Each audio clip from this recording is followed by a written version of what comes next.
আপনার পিছনে যদি বদনামকারী লাগে মুস্কি হেসে আলহামদুলিল্লাহ বলে ফেলেন। তাদেরকে আটকাতে যায়েন না, তাদেরকে বাধা দিয়েন না, তাদেরকে রাস্তা খুলে দেন। কর, আরো কর, বিনা বেতনে পাবলিসিটি কর। হাইপার হইেন না, সাহস থাকলে সামনে আয়, এক বাপের সন্তান হইলে দেখা কর, দরকারই নাই।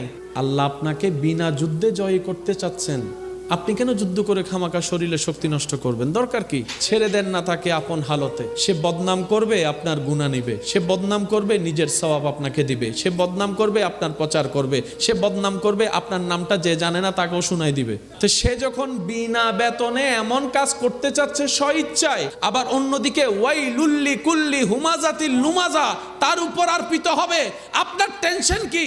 আপনার কাজ হচ্ছে রবের উপর ভরসা করে ধৈর্য ধরে বসে থাকা, আর কোনো কাজ নাই।